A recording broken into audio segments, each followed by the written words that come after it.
Հարև ցես հարկելու ընկերներ, վանացանի եթերով եւ դիմադրի եչով ցեզի հետ ենք ներկայացնելու համար հայկական աշխարհի այսօրվան լուրերը։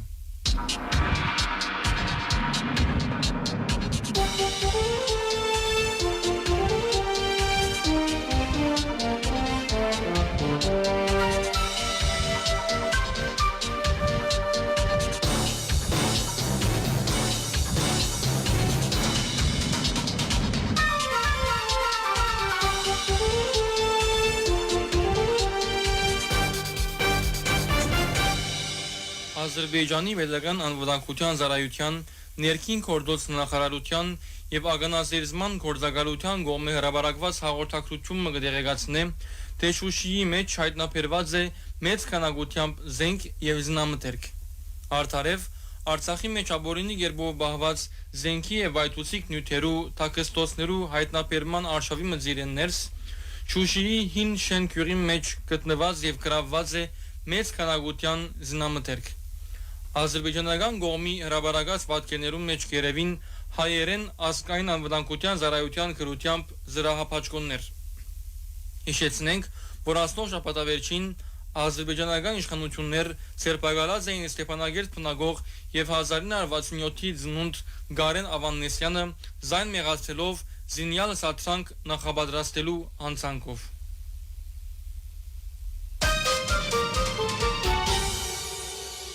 Ֆրանսիայի մեջ Արցախի ներկայացուցչության հրապարակած հաղորդակցության մեջ կնշվի,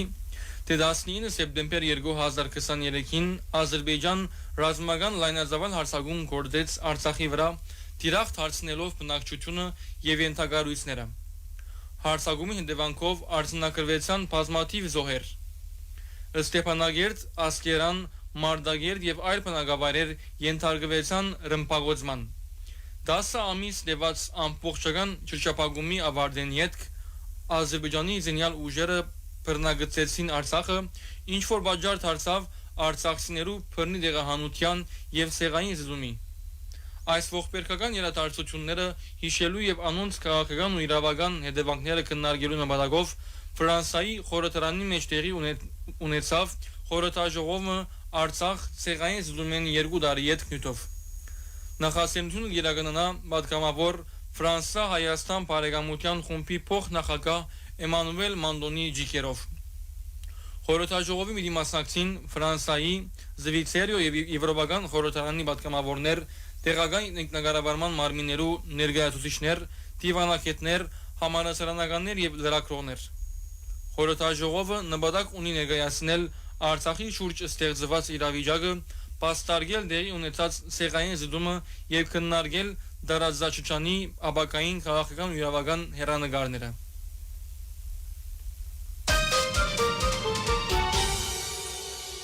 Մեծն Բրիտանիո Եվրոպայի հարցերու նախարար Ստիվեն Դոթի Բաքու կատարած այցելության ընթացքին հայտարարեց, որ Մեծն Բրիտանիո եւ Ադրբեջանի միջև հարաբերությունները պիտի բարձրանան ռազմավարական գործընկերության մակարդակին։ Մեծն Բրիտանիո արտաքին գործոս նախարարության համաձայն քննարկումները կենտրոնացած են Հայաստան-Ադրբեջան խաղաղության գործընթացին, Ռուսիա-Ուկրաինա հագամարտության եւ դարաձաճանային ապահովության վրա։ Նախարարությունը դեղեկացուց, որ այցելության ընթացքին ընդգծված է Մեծն Բրիտանիո վերանորոգ հանձնարարությունը ամրապնդելու գաբերը Ադրբեջանի հետ, որ հարավային Կովկասի դարաձաճանի մեջ ջանչված է իբրև Մեծն Բրիտանիո ռազմավարական ամենեն կարևոր գործընկերներն մեկը։ Ադրբեջանի նախագահ Իլհամ Ալիևի հետ հանդիպումի ընթացքին Դոթի քննարկած է տնտեսական զարգացման եւ ապահովության համագործակցության ընդլայնումի կարելիությունները, նշելով, որ դարաձաճանային գայունության եւ բարգավաճման ապահովման մեջ Ադրբեջան կարևոր թեր ունի։ Նախարարին եւ Ադրբեջանի նախագահի օգնական Հիկմետ Հաջիևի միջև առանձնազրույցը հաստատած է Մեծն Բրիտանիո բարձր գնահատականը դարաձաճանային խաղաղության կառուցման գործընթացի մեջ Ադրբեջանի կառուցողական առաջնորդության գծվի Մեծն Բրիտանիո արտաքին գործոս նախարարության հաղորդակցության մեջ։ Մինչ Հայաստանի իշխանությունները բանակին հզոր ըլլալը եւ անոր հավելյալ գումարներ հատկացնելը անկարևոր կնկատեն, Ադրբեջանի կառավարության 2026-ի պետական բյուջեի նախագիծի համաձայն հարաճիգա դարի երկրի ռազմական ծախսերուն ընդհանուր զավալը 5 միլիարդ 120 միլիոն ամերիկյան դոլար պիտի իլա։ Այս տարվան հետ փախտած զինյալ ուժերուն եւ ազգային ապահովության հատկացվող միջոցները պիտի ավելնան շուրջ 90 միլիոն դոլարով կամ 2%-ով կհաղորդե Interfax գործակալությունը։ Ադրբեջանի կառավարության տվյալներուն համաձայն 2026-ին ռազմական հատկացումները պիտի կազմեն պետական բյուջեի ծախսերուն 21%-ը։ Հայ-թուրքական հարաբերություններու ղեկավարման հարցով հատուկ ներկայացուցիչներու հաջորդ հանդիպումը կգրնա տեղի ունենալ Թուրքիո մեջ։ Հայաստանի հատուկ ներկայացուցիչ խորհրդարանի փոխնախագահ Ռուփեն Ռուփինյան հայտնեց, որ անցնող օրերուն կատարված հանդիպումը 6-րդն էր եւ առաջինը երկու երկիրներեն մեկուն մեր երկրի մեջ։ Այսինքն, մինչև այս հանդիպումը պաշտոնական բոլոր հանդիպումները կատարված են երրորդ երկիրներու մեջ անգամ սահմանին վրա, իսկ այս անգամ հանդիպումը տեղի ունեցավ Երևանի մեջ։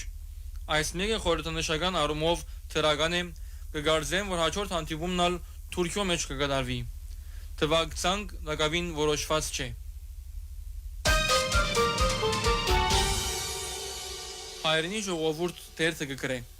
Աշխարհի վրա բազմաթիվ օրինակներ կան, երբ պետություններ իրենց պետական զինանշաններուն վրա, դրոշակներուն կամ պաշտոնական փաստաթուղթերուն վրա օգտագործեն խորհրդանշաններ, որոնք կվերապերին պատմական կամ մշակութային դարածներու,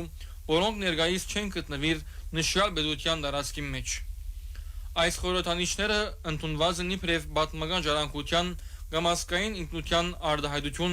եւ ոչ թե իբրև դարածքային պահանջ։ Ահա նման շարք պետություններու օրինակներ, որոնք կաբացուցեն, որ Արարատ լերը Հայաստանի զինանշանին կամ անձնակիրի դրոշմակիրներում մեջ օգտագործելը չի նշանակեր դարածքային պահանջ Թուրքիո հանդեպ։ Առաջին Զվիցերիա իր անձնակիրին մեջ օգտագործե ալբյան լերներու հողադարածներու պատկերներ։ Սակայն ալբյան լերները ամբողջությամբ չեն գտնվիր Զվիցերիո մեջ, ալբյան լերները կդարածվին հետևյալ պետություններու դարածներուն վրա՝ Իտալիա, Ավստրիա, Ֆրանսիա, Գերմանիա, Սլովենիա, բայց այդ պատկերներու օգտագործումը չի նկատվիր դարածքային պահանջ վերոնշյալ երկիրներու հանդեպ։ Երկրորդ, Իռլանդա ունի իր խորհրդանիշները, որոնք կներկայացնեն երկրի պատմական շրջանին գոյություն ունեցած տարածքները, թեև անոնց մեկ մասը այսօր կգտնվի հյուսիսային Իռլանդայի մեջ, որ կգտնվի Մեծ Բրիտանիո իշխանության տակ։ Օրինակ, Ուստեր շրջանի Գարմիր ցերկը կօգտագործվի Իռլանդական պետական խորհրդանիշներում մեջ, սակայն այս մեկը չի նշանակեր, որ Իռլանդա դարածքային պահանջներ կներկայացնե Մեծ Բրիտանիո հանդեպ։ Երրորդ, Հունաստանի պետական խորհրդանիշներում մեջ կօգտագործվի բյուզանդական երկգլուխ արձիվը։ Բյուզանդական գայսությունն առնված երկգլուխ արձիվը կարելի է տեսնել հունական ուղղափառ եկեղեցական զինանշաններուն վրա, զինվորական նշաններու վրա եւ նույնիսկ քաղաքային գարկ զինանշաններու վրա։ Անպատմականորեն գխորհրդանշե բյուզանդական մայրաքաղաք Կոստանդնուպոլիսը, ներկայիս Պոլիս եւ գայսության իշխանությունը Անադալիո եւ Բալկաններու հանդեպ կշարունակե ժողովուրդ թերթը։ Չորրորդ, Էստոնիո զինանշանի վրա պատկերված են թանյական զակում ունեցող առյուծներ։ Էստոնիո պետական զինանշանի վրա պատկերված են 3 կապույտ առյուծներ, որոնք ժառանգություն են Թանյո տակավոր Վալդեմար II-ն, որ 1219-ին նվաճած է Էստոնիո հյուսիսը։ Այս խորհրդանիշը վերածնած է 1990-ականներուն անկախութենեն ետք։ Խորհրդանիշը դարածքային ոչ մեկ պահանջ կբարունակե Թանյո հանդեպ։ Այս մեկը կգնալվի իբրև պատմական ժառանգություն։ Հինգերորդ, Իսպանիո պետական զինանշանի վրա ներկայացված են Կաստիլիո, Լեոնի, Արագոնի, Նավարայի, Գրանադայի եւ Բուրբոններու խորհրդանիշները։ Այդ պատմական թագավորությունները անցյալին կներառնեին նաև Իսպանիո ներկա սահմաններեն դուրս գտնվող դարածքներ, օրինակ Սիգիլիա, Նեապոլը։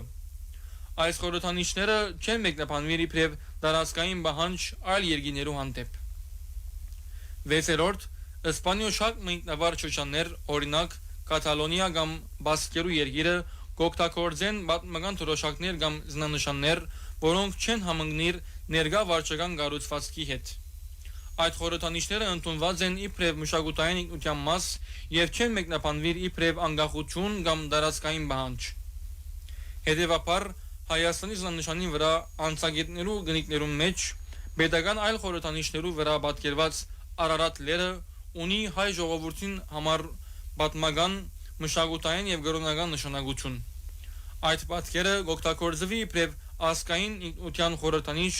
եւ ոչ թե դարածքային պահանջ Թուրքիո հանդեպ գեզրակացնե ժողովուրդ օրաթերթը։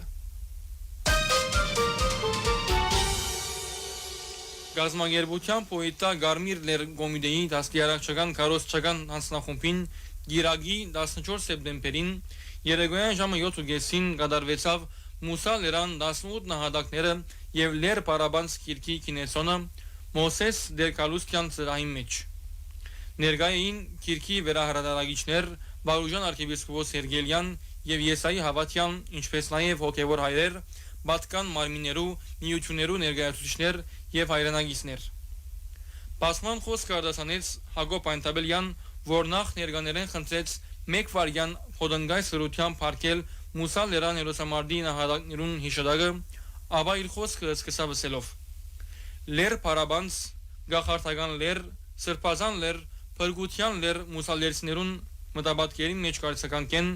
երբ խոսքը կվերապերի Մուսա Լերան լեռնաշխարհին կամ 40-օրյա հերոսամարտին եւ բնականաբար կհիշենք հատկապես մեր 18 նահատակները,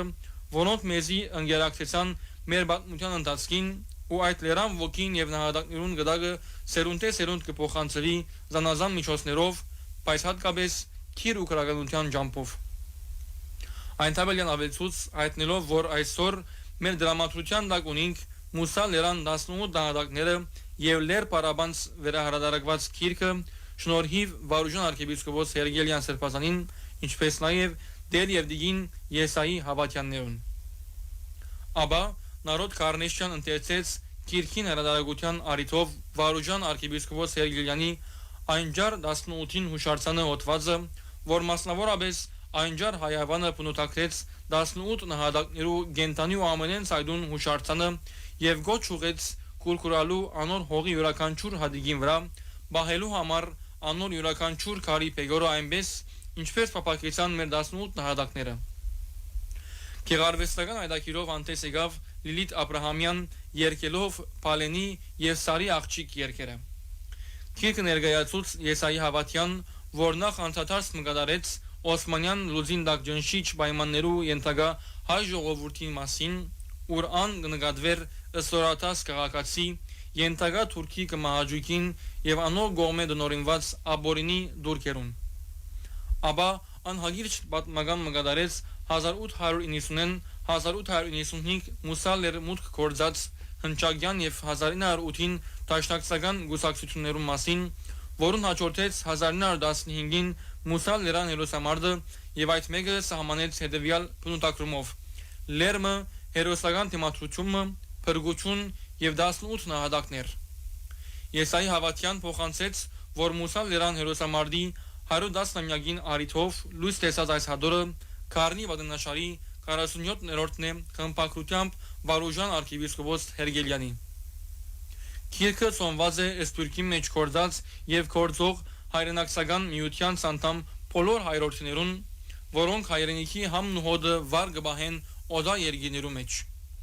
Անհագիրճ կերպով անդադարձավ 1930-ականներեն Բեյրութի մեջ կորձող Մուսա Լերան հայրենակցական միություններուն մասին, որոնք աշխատած են իրարու օգնության նպատակով եւ պայմաններու բերումով երբեմն ալտացած, իսկ 1954-ին 1955-ին ծնունդ առած է Մուսա Լերան ուսումնասիրած միությունը Բեյրութի մեջ, որ զավալուն կորզնեություն դարած է։ Անոր կարևոր աշխատանքները մեկը կհանդիսանա 1960-ին հրատարակված երկու փոքր գրքույկները Մուսա Լերան 18 նահատակները եւ Լեր Պարաբանձը։ Սերնարգի ավարտին դեղի ունեցավ կինոծնի արարողությունը Սերամ Վարուժան arczepiskopos Սերգելյանի եւ Եզեգել Վարդապետ Սելումյանի։ Այս արիթով Վարուժան arczepiskopos փոխանցեց իր պատկամը եւ ասավ. Աղոթենք, որ դերը օրհնե եւ իր բաբանության դակ առնե մեր ժողովրդի բոլոր գրողները եւ բոլոր քիրք առնողները, որովհետեւ մեր ժողովուրդը իր հիշողությունը չգործընծնե։ Աղոթենք, որ վարձահատույց ըլլան բոլոր անոնք, որոնք աշխատած են քիրքը ստեղծելու, հրադարագության մեգենաս ըլլալու եւ բոլոր անոնց, որոնք աշխատեցան։ Սրբազանը իր խոսքը եզրափակեցելով, որ այս քիրքը մեր հոգիները կգերագրե իր նահատակներով։ Գաղութենք, որ Աստված հանգիստ տա մեր ննչեցյալներուն, իմաստություն մեր երիտասարդներուն, որովհետեւ գարտան այս քիրքը իրենց հիշողությունը դանի թեպի անցյալ ու անցյալեն թեպի աբակա։ Հարկելի ունգընտիրներ, բանացան եթերով եւ դիմադեդի էջով ներկայացուցինք հայկական աշխարհի այսօրվան լուրերը։